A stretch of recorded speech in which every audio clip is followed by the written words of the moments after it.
आज के वीडियो में हम समझने वाले हैं कि स्टे के लिए आवेदन कैसे बनाएं। तो देखिए, जब किसी भी व्यक्ति के द्वारा किसी व्यक्ति के विरुद्ध कोई आवेदन पत्र राजस्व न्यायालय में प्रस्तुत किया जाता है और जब जिस व्यक्ति ने वह आवेदन पत्र पेश किया है उसके पक्ष में राजस्व न्यायालय के द्वारा कोई आदेश पारित कर दिया जाता है और जिस व्यक्ति के खिलाफ आवेदन पेश किया है वह उस आदेश से नाखुश होता है और उस आदेश के विरुद्ध जब वह वरिष्ठ न्यायालय में किसी भी प्रकार की कोई कार्यवाही जैसे पुनरीक्षण या पुनर्विलोकन या अपील प्रस्तुत करना चाहता है, तो ऐसी स्थिति में उस आदेश का जो राजस्व न्यायालय ने पारित किया है उसका पालन मौके पर न हो जाए, इसलिए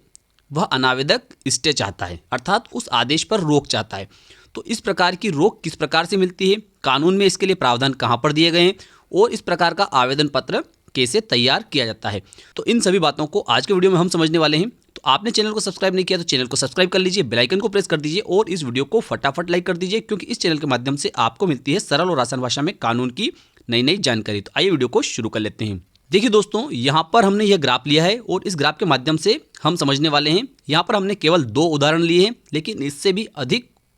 कई मामले होते हैं जिनमें कोई भी व्यक्ति किसी भी आदेश पर स्टे प्राप्त कर सकता है। तो यहाँ पर हमने पहला मामला लिया है रास्ता विवाद। ठीक है, रास्ता विवाद जैसे कि यह व्यक्ति है, आवेदक है, यह आवेदन पत्र प्रस्तुत करता है इस अनावेदक के विरुद्ध और राजस्व न्यायालय के समक्ष आवेदन पेश करता है और कहता है कि इस व्यक्ति की ज़मीन पर आने जाने का और खेती करने का जो रास्ता है वह इस व्यक्ति की ज़मीन से निकलता है। अब ऐसी स्थिति में राजस्व न्यायालय के द्वारा इस व्यक्ति को सूचना पत्र जारी किया जाएगा। सूचना पत्र जारी करने के बाद में इसका भी पक्ष सुना जाएगा, इसका भी पक्ष सुना जाएगा और उसके बाद में मौका निरीक्षण भी किया जाएगा। सारी स्थितियों को देखने के बाद में यदि राजस्व न्यायालय के द्वारा इस व्यक्ति के पक्ष में आदेश पारित कर दिया जाता है, जिस व्यक्ति ने आवेदन पत्र पेश किया है उसके पक्ष में आदेश पारित कर दिया जाता है और यह कह दिया जाता है आदेश में कि हाँ, इस व्यक्ति की ज़मीन से ही इस व्यक्ति का रास्ता निकलता है। ठीक है,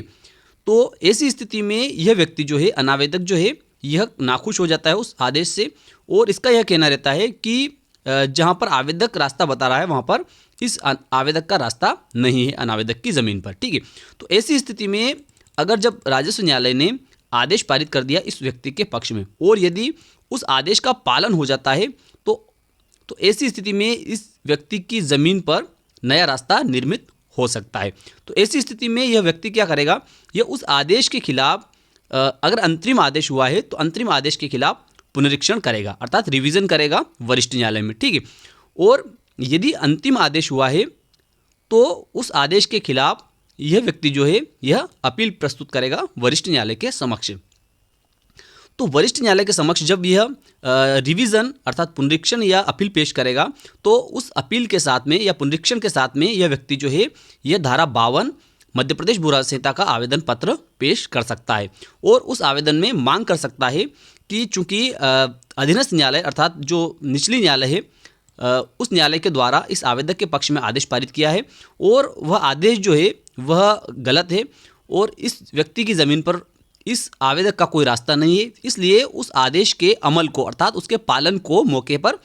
जब तक इस व्यक्ति के द्वारा पुनरीक्षण पेश की है या अपील पेश की है उसका निराकरण नहीं हो जाता है, तब तक के लिए अधीनस्थ न्यायालय के आदेश को रोका जाए। तो ऐसी जो सहायता है यह व्यक्ति जो है अनावेदक है यह वरिष्ठ न्यायालय के समक्ष मांग सकता है। देखिए, यह अनावेदक जो है यह धारा 52 का आवेदन पत्र जिस न्यायालय ने आदेश किया है उसके समक्ष भी प्रस्तुत कर सकता है, लेकिन उस न्यायालय को अधिकार केवल इतना है कि जब तक इस व्यक्ति के द्वारा उस आदेश के विरुद्ध पुनरीक्षण प्रस्तुत नहीं कर दी जाती, अर्थात उसकी जो समयावधि है उसके भीतर पुनरीक्षण या अपील प्रस्तुत नहीं कर दी जाती, तब तक के लिए जिस न्यायालय ने वो आदेश पारित किया है उस न्यायालय को भी उस आदेश को रोकने का अधिकार है, अर्थात उस पर स्टे करने का अधिकार है कि उसका पालन जो है जब तक इस व्यक्ति के द्वारा अपील या पुनरीक्षण समयावधि में प्रस्तुत नहीं कर दी जाती तब तक ये न्यायालय भी उसके आदेश को अपने स्वयं के आदेश को भी रोक सकती है। ठीक है, तो इसी प्रकार से एक और उदाहरण हम समझ लेते हैं। दूसरा उदाहरण है कब्जा प्राप्ति का। ठीक है, कब्जा प्राप्ति का उदाहरण। तो अब इसमें क्या होता है कि जैसे मान लिया जाए कि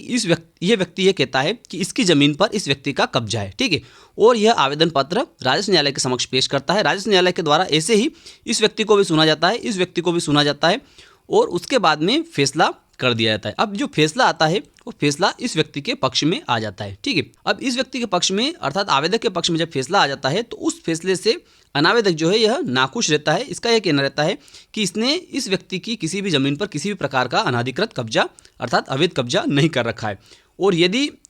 उस आदेश का पालन यदि मौके पर कर दिया जाता है तो ऐसी स्थिति में इस अनावेदक को जो है अपूर्णीय क्षति होने की संभावना है, अर्थात इसको काफ़ी हानि होगी। तो ऐसी स्थिति में यह व्यक्ति जो है अनावेदक जो है यह इसी प्रकार से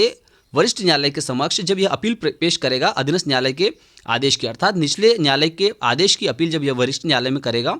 तो उस वरिष्ठ न्यायालय के समक्ष यह मध्य प्रदेश भू राज्य संहिता की धारा 52 के अंतर्गत आवेदन पत्र प्रस्तुत कर सकता है, और उसमें यह सहायता मांग सकता है कि चूंकि अधीनस्थ न्यायालय के द्वारा जो है जो आदेश किया है वह त्रुटिपूर्ण आदेश किया है और उसका यदि पालन मौके पर कर दिया जाता है तो उससे अनावेदक जो है इसको गंभीर हानि होगी और इसका अपील प्रस्तुत करना निरर्थक हो जाएगा, या जो भी इसने कार्रवाई की है वह कार्रवाई प्रस्तुत की जानी इसकी निरर्थक हो जाएगी। जो भी कार्रवाई से मतलब है कि पुनरीक्षण है, पुनर्विलोकन है या अपील है, तो उसका पेश किया जाना इसके लिए निरर्थक हो जाएगा। इसलिए उस आदेश का अर्थात जो कब्जा प्राप्ति का जो आदेश इस न्यायालय ने इस व्यक्ति के फेवर में दिया है, इसके पक्ष में दिया है, उसको इस अपील के निराकरण तक या इस रिवीजन के निराकरण तक या इसके पुनर्विलोकन के निराकरण तक रोका जाए। ठीक है, तो इस प्रकार से धारा 52 मध्य प्रदेश भू राज्य संहिता के तहत स्टे प्राप्त किया जा सकता है। अर्थात मेरे कहने का आशय यह है कि यदि राजस्व न्यायालय के द्वारा किसी भी न्यायालय के द्वारा, चाहे तहसीलदार महोदय की न्यायालय हो, नायब तहसीलदार महोदय की न्यायालय हो, एसडीओ महोदय अर्थात उपखंड अधिकारी महोदय की न्यायालय हो, कलेक्टर महोदय की न्यायालय हो या कमिश्नर महोदय की न्यायालय हो या राजस्व मंडल की न्यायालय हो, उनके द्वारा यदि कोई आदेश पारित किया जाता है और उन आदेश के विरुद्ध यदि किसी प्रकार की कोई कार्यवाही जो है वरिष्ठ न्यायालय में की जाती है तो उस वरिष्ठ न्यायालय के समक्ष धारा 52 का आवेदन पत्र प्रस्तुत कर वहाँ से उस आदेश को रोकने के लिए अर्थात उसके पालन को रोकने के लिए स्टे लिया जा सकता है। अब हम समझ लेते हैं कि स्टे के लिए आवेदन पत्र कैसे बनाया जाता है, तो उसको हम समझेंगे आगे। न्यायालय श्रीमान अनुविभागीय अधिकारी महोदय, राजस्व, महिदपुर, जिला उज्जैन, मध्य प्रदेश। आपकी जो भी तहसील है, आपका जो भी अनुभाग है उसका नाम लिखना है और उसका जिला आपको लिखना है और आपके प्रदेश का नाम लिखना है। फिर लिखना है आपको रामलाल, पिता धन्नालाल, आयु 45 वर्ष, व्यवसाय कृषि, निवासी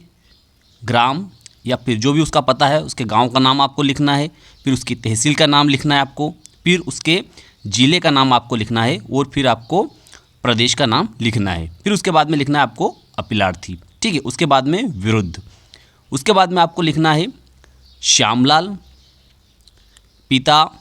धन्नालाल। जितने भी आपके रेस्पोंडेंट हैं उन सबके नाम यहाँ पर आपको ऐसे 1 2 3 4 लिखना है अगर अधिक है तो श्यामलाल, पिता धन्नालाल, आयु 48 वर्ष, व्यवसाय कृषि, निवासी ग्राम, फिर ऐसे ही ग्राम का पता, उसके गांव का नाम लिखना है आपको, फिर तहसील का नाम लिखना है, फिर आपको ज़िले का नाम लिखना है, फिर आपको प्रदेश का नाम लिखते हुए यहाँ पर रेस्पोंडेंट लिखना है। रेस्पोंडेंट मतलब प्रत्यर्थी, अपीलांट मतलब अपीलार्थी। ठीक है, आवेदन पत्र अंतर्गत धारा 52 मध्य प्रदेश भू राजस्व संहिता माननीय महोदय। ठीक है, उसके बाद लिखना है अपीलार्थी की ओर से आवेदन पत्र प्रस्तुत कर निवेदन है कि। ठीक है, फिर उसके बाद में पैरा नंबर 1 यह कि अपीलांट या अपीलार्थी के द्वारा माननीय न्यायालय के समक्ष एक अपील प्रस्तुत की गई होकर प्रस्तुत अपील में अपीलांट या अपीलार्थी को सफल होने की पूर्ण आशा है। ठीक है, दूसरा पैरा लिखना है यह कि रेस्पोंडेंट के द्वारा अधीनस्थ न्यायालय के समक्ष प्रकरण क्रमांक, जो भी प्रकरण क्रमांक था उसका विवरण लिखना है, बटा जो भी वर्ष था उसका लिखना है, प्रस्तुत किया गया था, जिसका अधीनस्थ न्यायालय के द्वारा विधिवत निराकरण न करते हुए रेस्पोंडेंट के पक्ष में आदेश पारित किया गया है। ठीक है, उसके बाद में लिखना है आपको यह कि अधीनस्थ न्यायालय द्वारा पारित आदेश का मौके पर अभी पालन नहीं हुआ है और उक्त आदेश के विरुद्ध अपीलार्थी के द्वारा माननीय न्यायालय के समक्ष यह अपील प्रस्तुत की गई है। यदि आदेश का पालन मौके पर कर दिया गया तो अपीलार्थी का अपील प्रस्तुत करना व्यर्थ एवं निरर्थक हो जाएगा। इसलिए अपील के निराकरण तक अधीनस्थ न्यायालय द्वारा पारित आदेश लिखना है कि पालन को स्थगित किया जाना न्यायहित में आवश्यक है। ठीक है, उसके बाद में लिखना है, अतः श्रीमान से विनम्र निवेदन है कि अधीनस्थ न्यायालय के द्वारा प्रकरण क्रमांक, जो भी प्रकरण है उसका नाम लिखना है, प्रकरण क्रमांक में पारित आदेश दिनांक सो एंड सो को अपील के निराकरण तक स्थगित किए जाने की कृपा करें। फिर इति दिनांक लिखना है और फिर इधर अपीलार्थी के हस्ताक्षर लिखना है। तो फिर मिलते हैं अगले वीडियो में, तब तक के लिए जय हिंद जय भारत।